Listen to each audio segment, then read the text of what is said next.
Well, good day, everyone, and welcome to a beautifully pleasant spring day here on the Cape. Finally, it's a beautiful day. Speaking of that weather, which we're going to get to in just a moment and tell you how nice today's going to be, I'll let you know that this is Doug Fagan, your volunteer reader, coming to you today, as always, from the studios of the Audible Local Ledger here in bright and sunny Mashpee, Massachusetts. Today I'll be reading to you from the Tuesday, May 7th edition of the Cape Cod Times.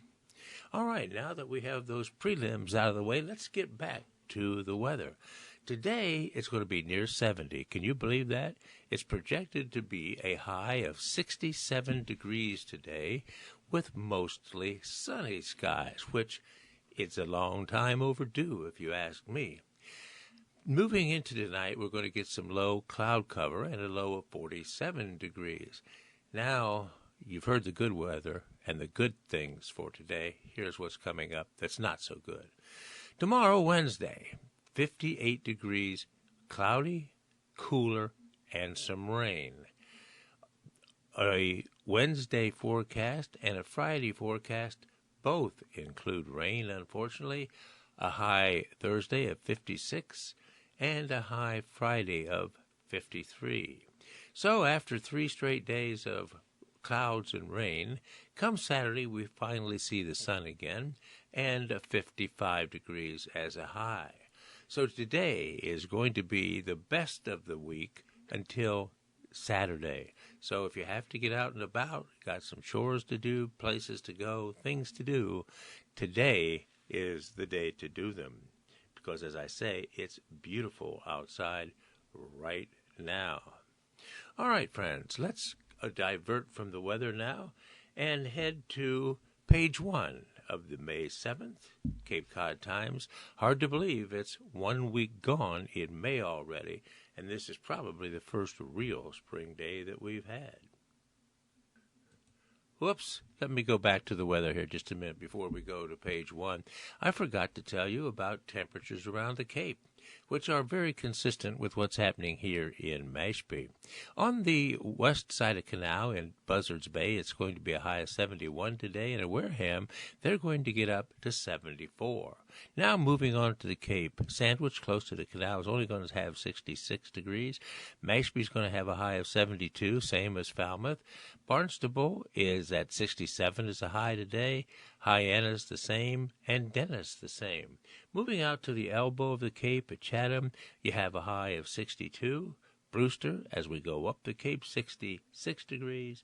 And Eastham and Truro at 63 is a high. And out at Race Point in Provincetown, a high of 62. So no matter where you are on the lower South Shore or the Cape, you're going to have a nice sunny day.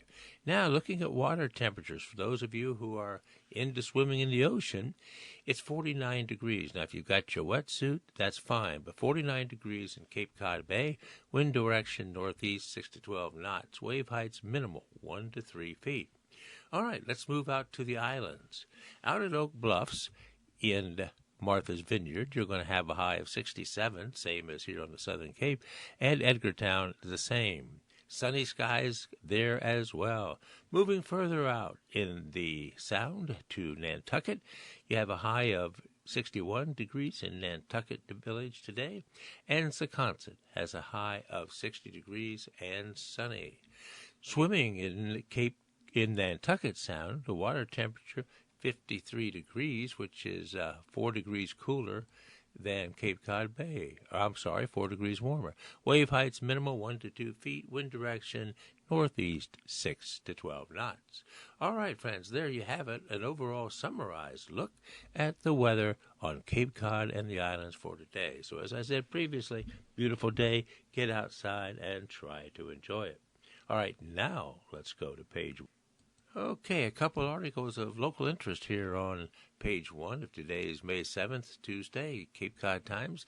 This first one features an article about the new sheriff. It has a picture of the sheriff, the Barnstable County Sheriff, Donna Buckley. and it mentions that she's speaking in this picture to the Cape Cod Times staff while being interviewed in Hyannis. The headline of this article says, "Re-entry begins on day one. New focus programs represent Sheriff Buckley's philosophy." This is written by Denise Coffey of the Cape Cod Times, and here is the article with a dateline of Hyannis.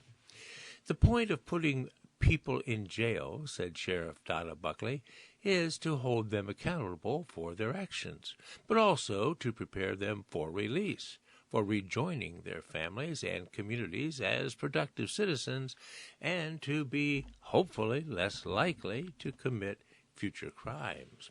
Re-entry begins on day one, when they come in the door," she said. Buckley took office in January of 2023 as the first woman to ever hold the position of sheriff and the first Democrat in 24 years. During her campaign, she promised to focus on the care and custody of inmates. The Barnstable County Sheriff's Office operates the Barnstable County Corrections Facility in Bourne.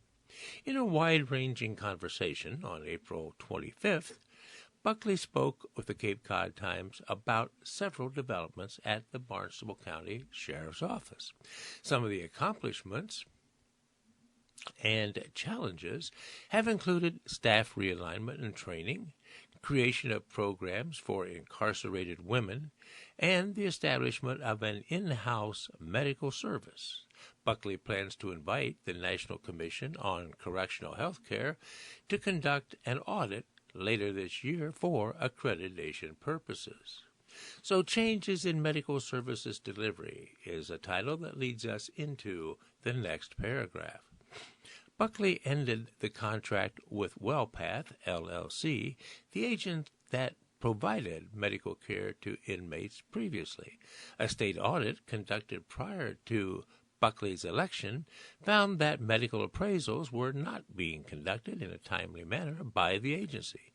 The Commonwealth's 3-year, $5,794,000 contract with WellPath was supposed to provide medical care to inmates using almost 13 full-time equivalent positions, including per diem positions for medical director, psychiatrist, and nurse practitioners. The Sheriff's Office has transitioned to an in-house medical services unit using the same budgeted amount. Staff include a health services administrator, 2 nurse practitioners, 2 charge RNs, 7 licensed practical nurses, and 3 licensed clinicians, and as well as support staff. A physician, psychiatrist, medical director, and several licensed practical nurses and registered nurses will be on a per diem basis. The program is constantly evolving, said Buckley. So mental health and addiction programs lead us into this next paragraph. Between 60% and 80% of the incarcerated population qualify as having a history of opioid use disorder, according to Buckley. She calls jails de facto mental health and addiction treatment centers. 30% of Barnstable County inmates are on medication-assisted programs.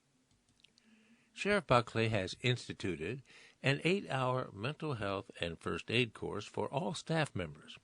Participants there are taught to recognize certain behaviors, understand how and when to intervene, and how to defuse and de-escalate any situation.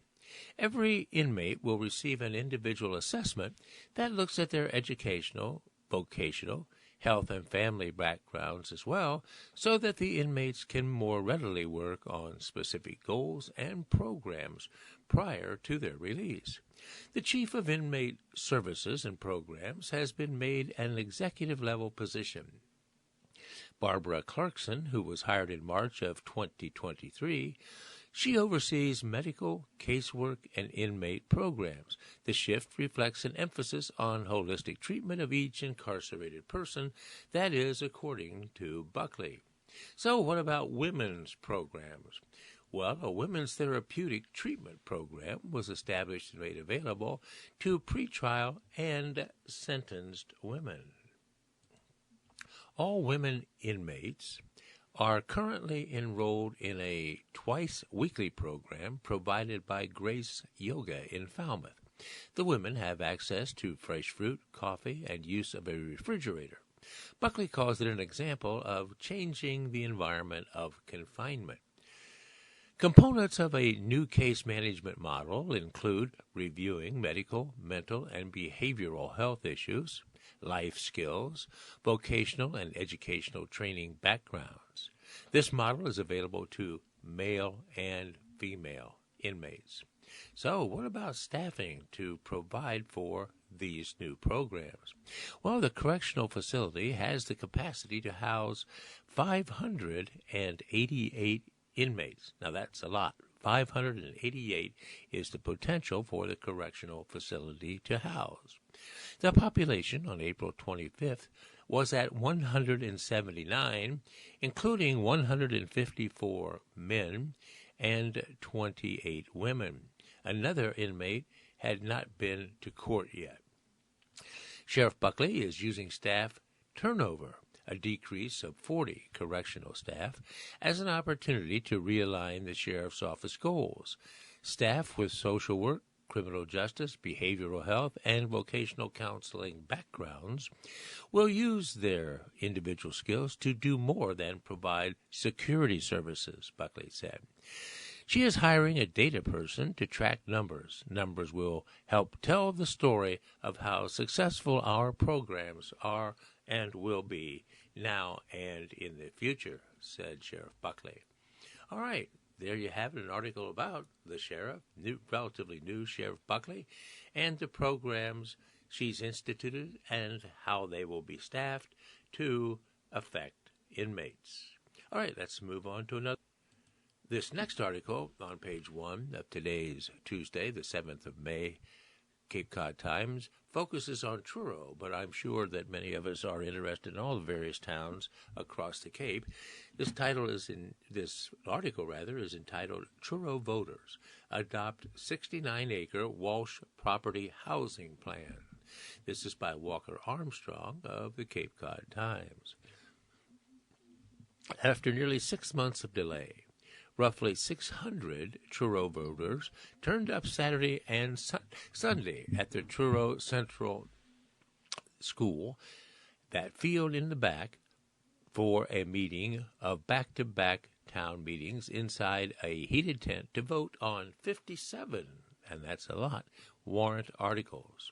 Those voters adopted a $26.4 million budget and adopted the recommendations of the Walsh Property Community Planning Committee, which calls for setting aside 28.5 acres of the 69-acre property for year-round deed-restricted rental and homeownership housing that is attainable to a broad cross-section of the Truro community.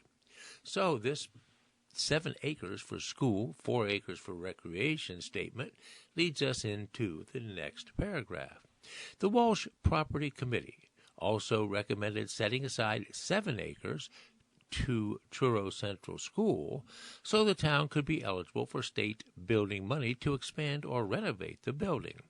Another recommendation is to set aside 4 acres for public recreation.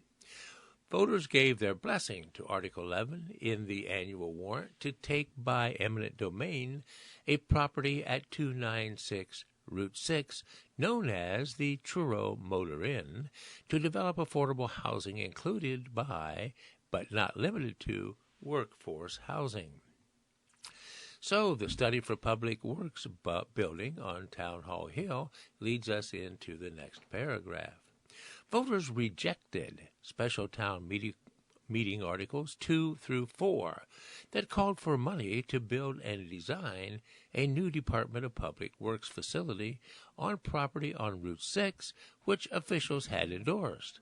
However, voters did approve a citizens' petition article, which was Article 14, to create a 5-member ad hoc task force to weigh plans to build a public works facility on Town Hall Hill. Passed by a majority vote was Article 7, adopting a local comprehensive plan that identifies the needs, goals, and vision for the next 5 to 10 years of Truro's future and to provide various action steps. Voters gave their okay to Article 31, which allows the town to hold town meetings outside the geographic limits of town at a location capable of holding a great number of voters. In November, the special town meeting was delayed after several voter registration challenges were assessed by the town. It was eventually postponed on November 28th after the Truro Central School Gymnasium failed to hold the unprecedented number of voters who turned out. Articles 32 and 33 proposed prohibitions related to the short-term rental and residential properties. It did pass. Okay, there's a brief look, folks, at what's going on in the town of Truro. All right, let's move. Well, as many of you know, relative to the Israeli and Hamas conflict in the Mideast, there have been many protests across the country involving students and non-students, sometimes agitators as well, at college campuses across the country. Now, this next article focuses on one specific university, that's Columbia University in New York City, and here is the article headlined by Columbia Cancels Main Commencement. It's by the USA Today Network, and here's the article. Columbia University announced Monday, that's yesterday, that it will not hold its main commencement ceremony following weeks of campus protests over Israel's war in Gaza.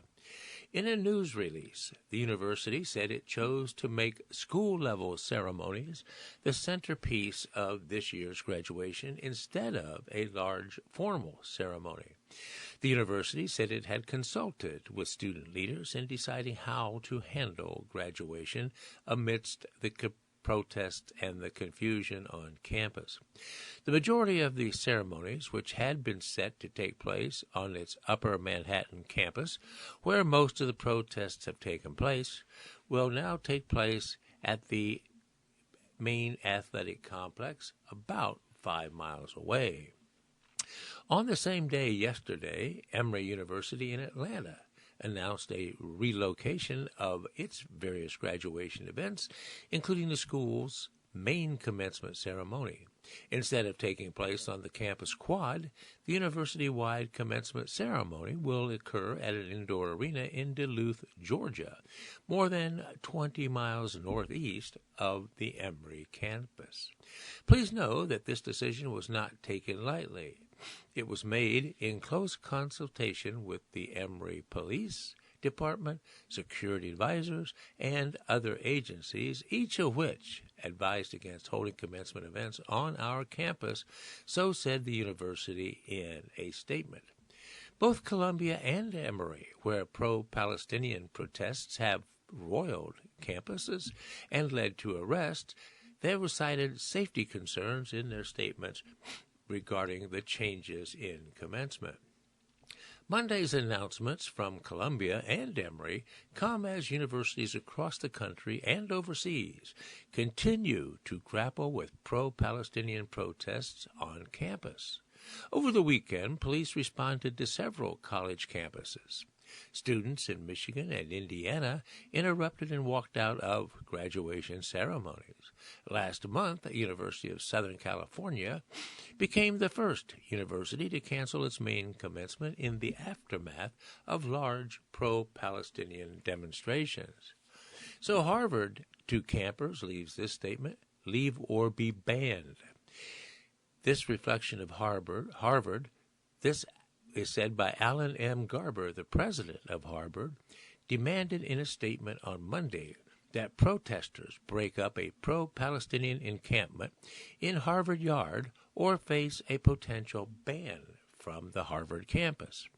In a statement published on Monday, Garber, the president, said those who participate or who perpetuate the encampment's continuation will be referred for involuntary leave from their schools. Students placed on involuntary leave must leave campus until being reinstated if they are, and will not be able to sit in for exams or to reside in on-campus housing. Garber cited safety concerns as well as the upcoming graduation ceremonies as reasons for the university's harsher stance on the encampment. The members of the class of 2024 deserve to enjoy this milestone uninterrupted and unimpeded, Garber's statement said. It would be especially painful if students who graduated from high school or college during the pandemic were denied a full graduation ceremony for a second time. So this next statement of police clear out UC San Diego encampment leads us to our next paragraph. Police at the University of California, San Diego, on Monday began breaking up a pro-Palestinian encampment on the school's main campus as operations were suspended and classes were moved online. Videos circulating on social media showed police in riot gear taking down tents and hauling away people handcuffed with zip ties. Events, classes, and other operations, except for housing and dining, on the UC San Diego's West Campus were suspended due to police activity, the university announced. On Sunday, Chancellor Pradeep Khoshla said the encampment was illegal and called on protesters to peacefully disperse. He said communications between the university leadership and the demonstrators had broken down, and the encampment had tripled in size since May 1st. In the last week, the encampment has limited free movement on campus, creating a checkpoint for entry into the camp, and denied access to the fire marshal and health inspectors, the statement said. As time passes, the threat and potential for violent clashes increases. This next paragraph looks at Princeton University in New Jersey. Princeton University students go on hunger strike. Students at Princeton University began a hunger strike in solidarity with Palestinians in Gaza, calling for the Ivy League school to divest from Israel. A statement from organizers said participants would abstain from all food and drink except water until their demands were met. We commit our bodies to the liberation of Palestine. Princeton, hear us now. We will not be moved, so said the statement from the protesters. The university told CNN that university physicians were monitoring the group and were offering medical support. The university did not immediately respond to a request for comment from USA Today. Princeton is not the first university where hunger strikes over the war in Gaza have occurred. Last month, students at the University of South Florida launched such a strike for more than 2 weeks before it ended after 2 students were hospitalized. Hunger strikes also occurred at Yale and McGill University in Canada. Encampments established at Oxford and Cambridge. That comment leads us into our final paragraphs. Pro-Palestinian encampments also have been erected on the campuses of Oxford and Cambridge in the United Kingdom as students and organizers call on the universities to sever financial ties with Israel. Oxford Action for Palestine, the group leading the demonstration at Oxford, said in a statement that an encampment was established at 4 a.m. Monday on the lawn outside of the Pitts River Museum on the university's campus. At Cambridge, students set up tents and banners outside the King's College on Monday. Cambridge for Palestine, the organizers leading the protest, demanded a meeting with the school's leadership. All right, that concludes that article on campus unrest and the protestations in favor of the Palestinians in Gaza.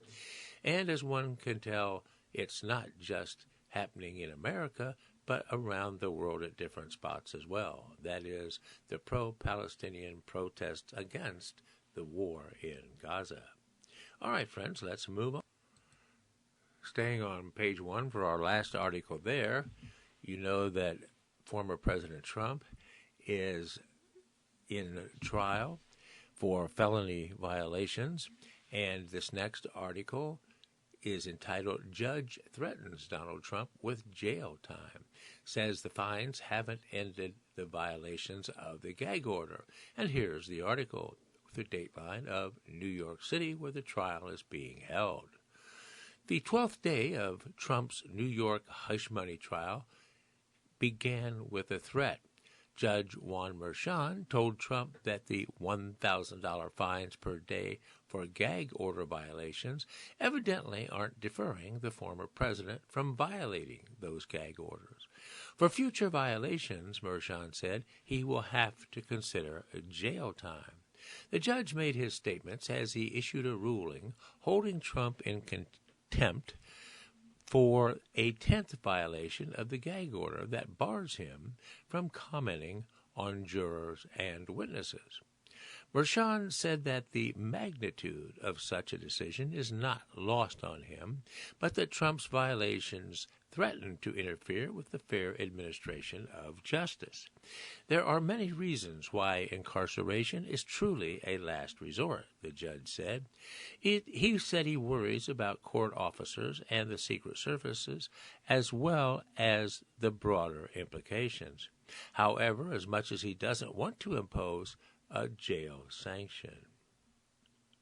All right, that brief update in that article relative to the gag order on Trump and his at least 10 violations, now with him facing jail time. It will be interesting to see how this unfolds if, in fact, he again violates the gag order.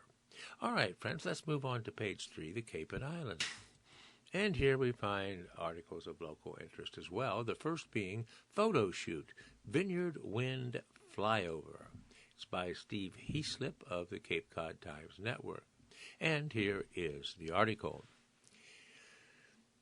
The 2-seat Cessna was rigged for skydiving, but as pilot Chris Sidorowitz throttled it up, my only pre-flight checks were simple, stowing the cameras and a quick check to make sure the side window would open.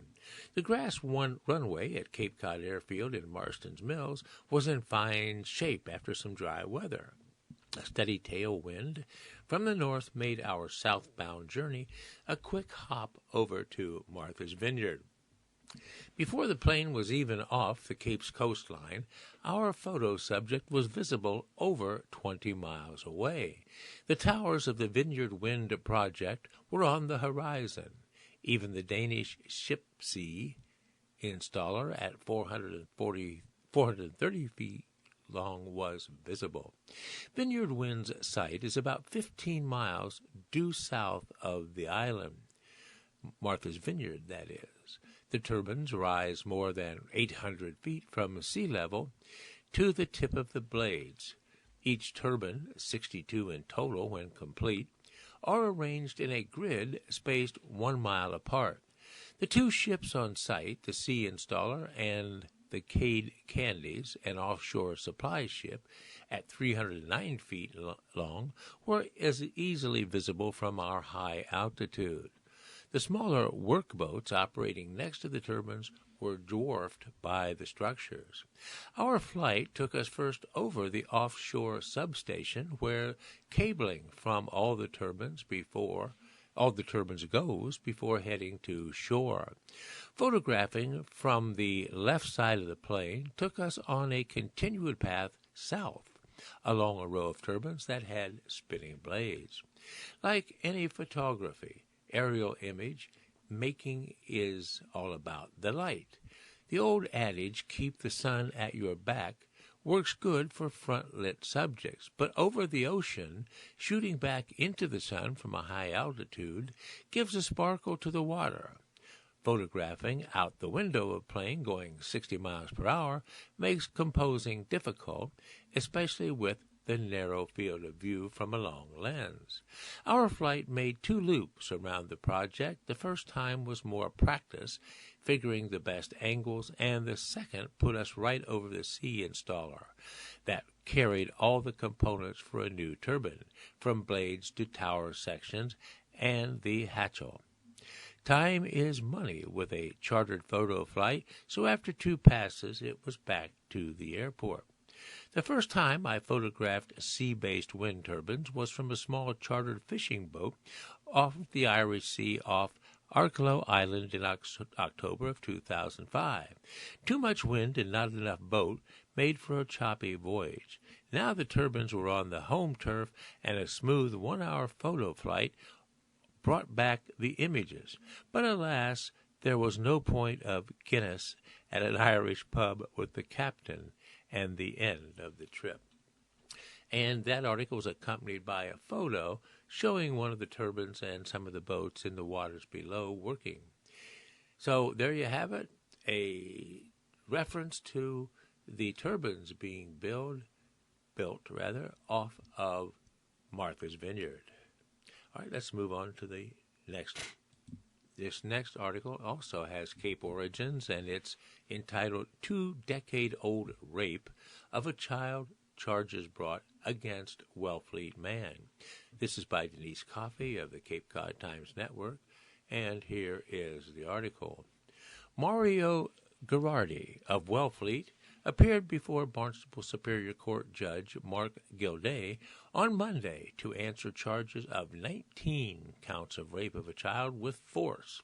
A grand jury returned an indictment against Girardi on the 19 counts on March 27th, according to comments in court. Girardi pleaded not guilty to all charges. Those charges stem from incidents alleged to have happened 20 years ago, when Girardi was the boss of the individual, who at the time was 14 years old, according to comments made in court. The two worked at a restaurant in Yarmouth. Prosecutor Vanessa Madge, chief of the Child Abuse and Human Trafficking Unit for the Cape and Islands District Attorney's Office, said in court Monday that Girardi first began to allegedly assault the individual by kissing her. His alleged assaults progressed to rape, and the abuse continued for the 6 to 7 months she worked at the restaurant, Madge said. The abuse occurred at the restaurant, at an apartment upstairs, at the alleged victim's house, and at a parking lot in Brewster. The abuse was pervasive. It happened when she was very young, and the details of the abuse are quite graphic, said Madge. That's the basis for the Commonwealth's request, as well as potential penalties on these 19 indictments. Madge asked for a $20,000 cash bail, an order to stay away from the alleged victim, no content, and a GPS monitoring device stored on the defendant. The individual involved did not file police reports 20 years ago. Defendant Girardi reached out to the person in 2010 on Facebook and again last fall, according to prosecutor Madge. Defense attorney Kyle Wibby said Girardi has strong family ties on the Cape, lives in Wellfleet, where he provides care for his mother-in-law. Girardi has worked at restaurants, but his lack of employment and income, reliance on public food benefits, and his attendance at all previous court appearances did not necessitate bail, said the attorney Wibby. And he has no criminal record, defense attorney Wibby said, adding that the case was shifting with additional allegations.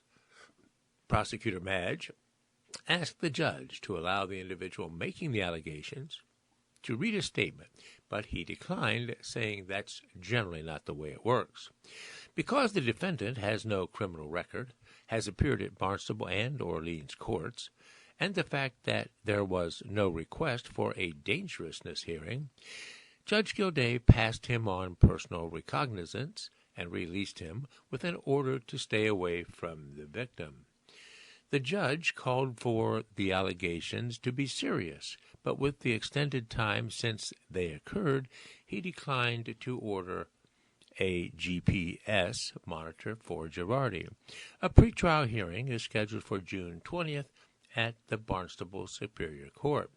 He is innocent and looking forward to his day in court, said defense attorney Wibby when asked for comment about his case. All right, that's the end of that article. Be interesting to follow that in the days and weeks ahead.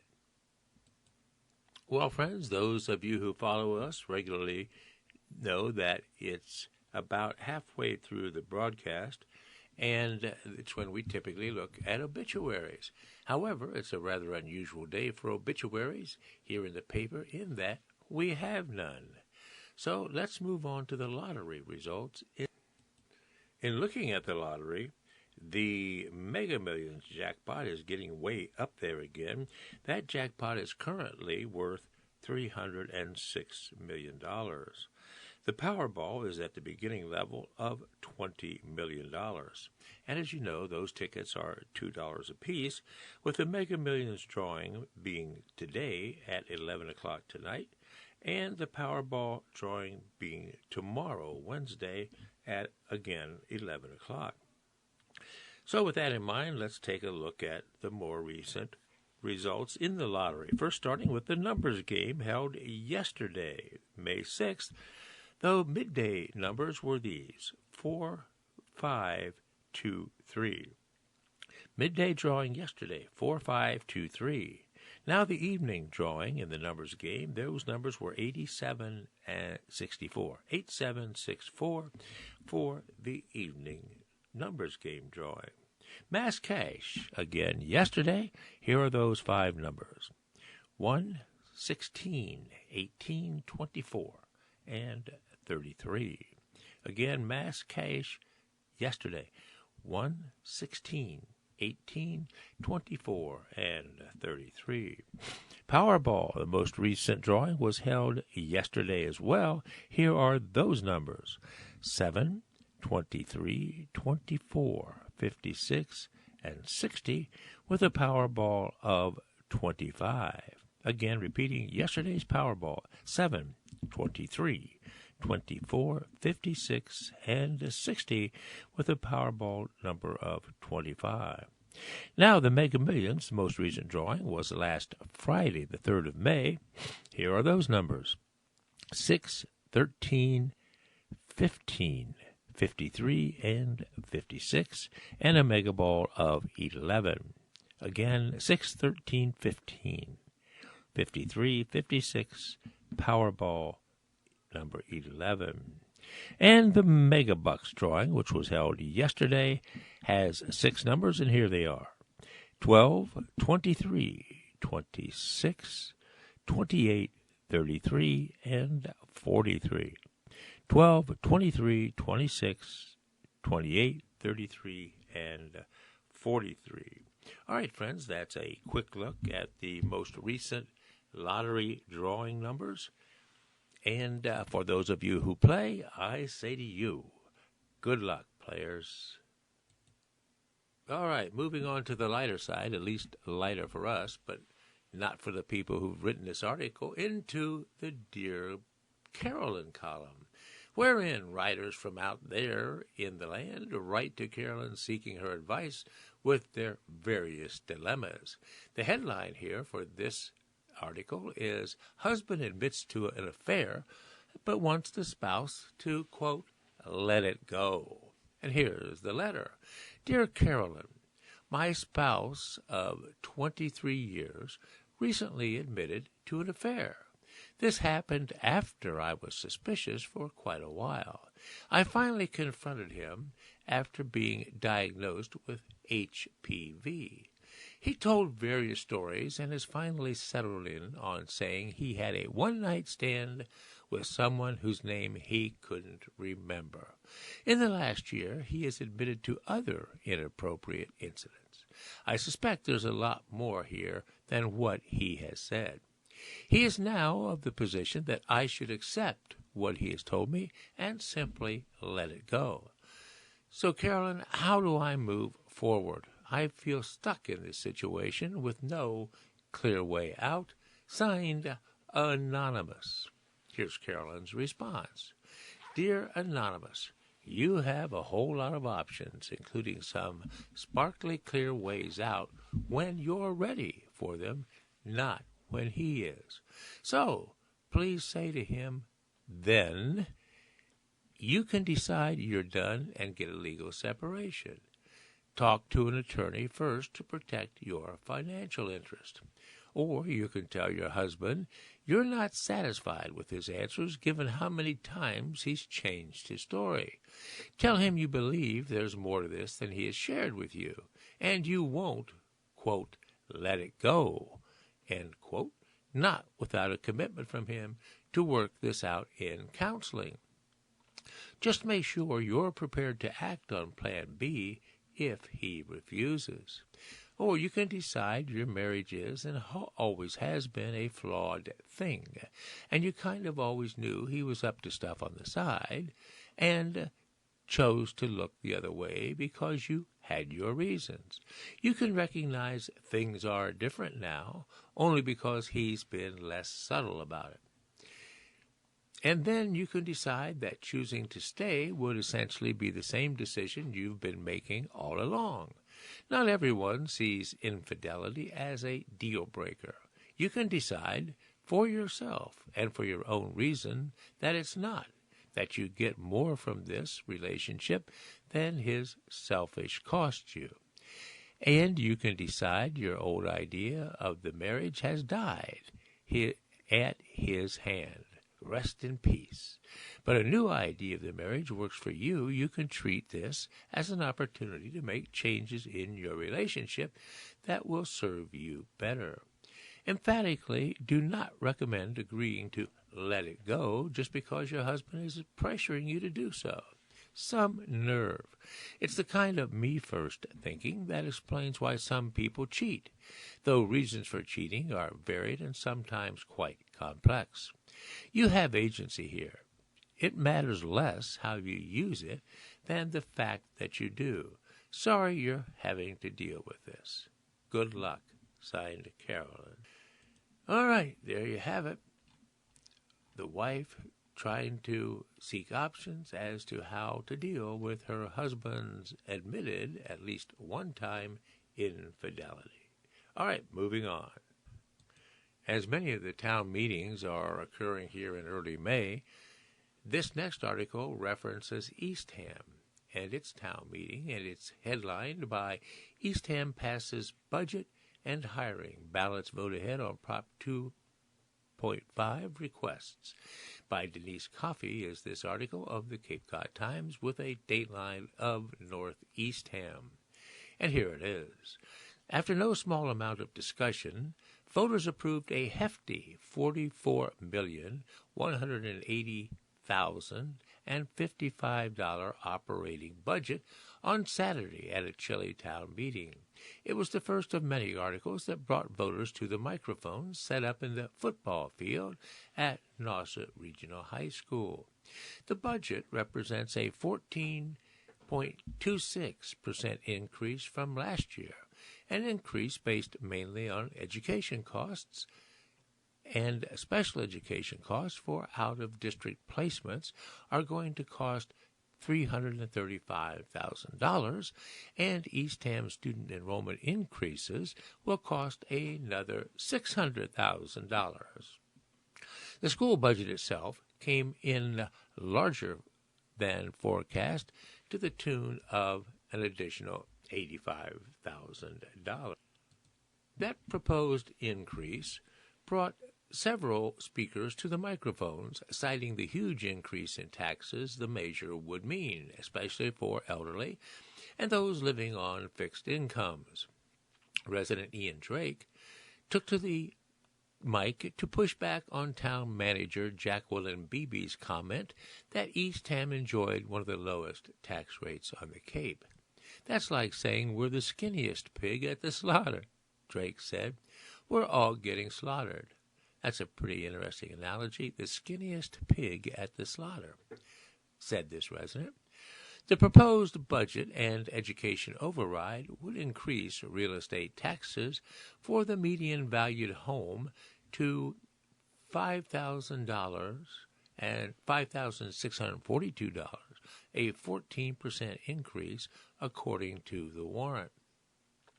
The override needs to be approved at the town election coming up in November to move forward. 2 additional police officers are also sought. An article to pay for the hiring of 2 additional police officers passed more handily, even though there were several speakers who asked to postpone the article until next year to lessen the tax increases. Should the override pass at the town election, it will raise taxes about $44 for a median valued home. That's $44 per year. Residents had their say on whether they wanted a specialized energy code, prohibitions related to short-term rental of residential properties, a swap of land with the Cape Cod National Seashore, and a home rule petition about pesticide reduction. All those measures passed. The temperatures, light wind, and clouds did not deter people in winter coats and hats to get up to speak, but with each passing hour and article, many voters did leave the site. The recommendations by the Town Community Preservation Committee were subject to discussion as well, including motions to amend. All 9 articles did pass eventually. So this statement, override voters headed to the town election, leads us into the final paragraph. Voters will need to pass 2 overrides at the town election. The first will be for the operating budget. Should that override fail, the town will need to make cuts in the municipal budget to make up for the $1,020,000 deficit. An alternative would be to use short-term rental tax proceeds to make up the shortfall, an option that no one on the Select Board or Finance Committee approved. All right, there you have it, somewhat of a dilemma in Eastham about an increase in the requested budget. All right, that'll be interesting to follow in the weeks ahead. All right, let's move on to our next article, which is entitled, Want to See a Whale? Well, these are the top 5 whale watches in New England. This is adopted from the Worcester Telegram and Gazette. Here's the article. While watching season in New England for whales lasts from April to October as the giants of the sea come to the Gulf of Maine to feed in the nutrient-rich waters. The trick is seeing them. While you might get lucky and spot some whales from the coastline on Cape Cod, typically it requires some extra planning for the best overall experience. With the North Atlantic right whales being seen in higher numbers this year off Cape Cod, and other whale species as well, such as humpback, fin, and minke whales, making their way north, booking a whale watch is looking like an ideal trip for the family. Here are the top 5 whale watching tours in New England based on TripAdvisor reviews. Number 1, Seven Seas Whale Watch. The cost is $45 per adult. The duration is for 4 hours. So what you need to know, it's based in Gloucester, Mass. A former whaling port now launches whale watch tours from Cape Ann to the Stellwagen Bank Marine Sanctuary. Number 2 is the Cape Ann Whale Watch. The cost is $48 per adult for 4 hours. So what to know? Also leaving from Gloucester to take patrons to Stellwagen Bank, Cape Ann Whale Watch states that it distinguishes itself from the competition through its faster vessel, the Hurricane. 2. It makes the most of the 4 hours on the water by reaching the whales' feeding grounds sooner for more time watching and thus less time traveling. Number 3 is Bar Harbor Whale Watch Company. The cost is $75 per adult. It lasts 3 to 5.5 hours. Here's what you need to know. As the name suggests, based in Bar Harbor, Maine, and it goes out into the Gulf of Maine. Despite the name, the tour explores a habitat with porpoise, dolphins, seals, sharks, and other various seabirds. Bar Harbor Whale Watch Company is also a Whale Sense, S-E-N-S-E, a voluntary program that helps to promote responsible whale watching practices, education, and ocean stewardship in collaboration with NOAA Fisheries. They also offer puffin tours. Number 4 is Captain Fish's Cruises. Cost $79 for 3.5 hours. It's also based in Maine. This tour, guided by marine biologists, leaves from Boothbay Harbor. Having operated for over 80 years, it touts itself as the oldest whale-watching tour in Maine's mid-coast region. They, too, offer puffin tours. Number 5, Dolphin Fleet Whale Watch. The cost, $75 per adult for 3 to 4 hours. So it leaves from Provincetown, Massachusetts.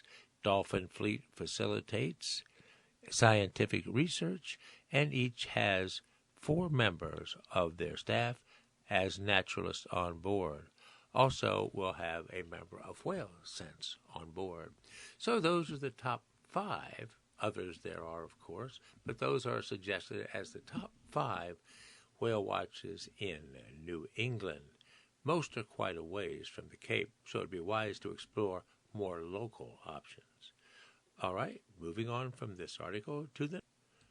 Here's an article you might be interested in. It says, Nurses Week highlights profession struggles, and the union supports proposed legislation that would affect patient-nurse ratio. This is a USA Today article. Here it is. Monday, that's yesterday, kicked off National Nurses Week, which gives folks an opportunity to show their love and appreciation for those persons who take care of the sick, injured, and the dying. From neonatal nurses who help welcome newborns into the world to hospice nurses who provide peace and comfort to their dying patients, nurses play a very crucial role in the medical industry. According to the American Association of Colleges of Nurses, nurses make up the largest part of the healthcare workforce and are the primary health providers for patients in hospitals, and they give the most long-term care in the nation. Restaurants and chains like Chipotle and Dunkin' are offering discounts and coupons to the medical professionals to show their appreciation for what they do. But experts are saying that isn't enough, and what nurses need right now goes well beyond any discounts offered. Nurses are very much overworked. Catherine Kennedy, a registered nurse and the vice president of the National Nurses United Union, told USA Today there needs to be systemic change on the federal level to give nurses the best chance to care for their patients. A study published by the National Library of Medicine states that in 2021, 3 years ago, nurses would work an average of 8.2 hours of paid overtime per week and 5.8 hours of unpaid overtime per week that year, making up the equivalent of more than 9,000 full-time jobs. According to a different study that analyzed a poll sent in from 29,472 registered nurses and 24,061 LPNs, or licensed vocational nurses across 43 states, that survey found that 62% of nurses said they saw an increase in their workload during the COVID-19 pandemic. According to those polled, they felt the following at least few times a week or every day. Here's what they reported. 50.8% felt emotionally drained. 56% felt, quote, used up. 49.7% felt fatigued. 45% felt burned out. And nearly 30% felt at the end of their rope. So, despite being labeled as heroes during COVID-19, Kennedy said nurses were not given the support they needed to do their jobs properly. Nurses were in tears because they could not provide the proper care, said Kennedy. So a lot of nurses left the field of nursing and other states because of that fact. Difference between 2020 and now? Well, according to Kennedy, nurses have always struggled to fight for better working conditions. But when cases of COVID surged and the world shut down in 2020, it got worse. She said nurses had to fight to make sure they had the proper equipment needed to protect themselves, and adds that hasn't changed 4 years later. Hospitals and medical institutes are using the same techniques they did at the height of the pandemic to cut costs, and it comes at the expense of nurses' safety, said Kennedy. It is still a constant battle to make sure that nurses are protected and have what they need as it relates to proper personal protective equipment. She adds that it's been an ongoing battle just to make sure the working conditions are safe for patients and their nurses. So what about safe working conditions? Well, safe working conditions for nurses don't just include having enough masks. It means having enough nurses and aides on staff to provide the care patients need without overworking an understaffed team. Every day that we walk through the doors of a hospital, we want to be able to do things that we've been trained to do, and that's to take care of our patients, said Kennedy. But she adds that having to fight to be properly staffed, errors in patients' admission and racial discrimination also play a factor in how well nurses can do their jobs. Kennedy said it's important to allow nurses to do what we do best, and that's taking care of patients. And we can't do that if we don't have safe working conditions. According to National Nurses United, when nurses are forced to focus on too many patients, patients are at a higher risk of preventable medical errors, avoidable complications, falls, injuries, pressure sores, longer hospital stays, higher numbers of hospital readmissions, and death. So nurses back a proposed act.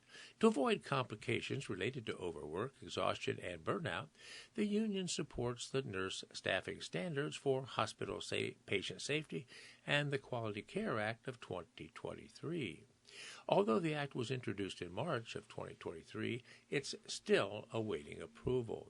If passed, the act will require hospitals to enforce a nurse-to-patient ratio and limit the number of patients a nurse can be assigned. Hospitals will also have to post notices of what the nurse-to-patient ratio is in each unit, record ratios in every shift, and follow a procedure that determines how the ratio is determined for each unit. It will ban other staff from performing tasks that should be done by a nurse unless they are specifically authorized within the scope of practice rules. The Act also states that a nurse can refuse assignments if it would violate minimum ratios or if they are not prepared by education or experience to fulfill that assignment without compromising the safety of a patient or jeopardizing their nurse's license. Kennedy said that the nurse-to-patient ratio will improve work conditions and bring back nurses to do their job.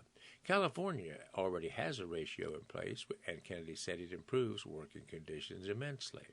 When Kennedy worked as a nurse before the ratio was put into place, she saw anywhere from 12 to 24 patients a day. Now she only sees 5.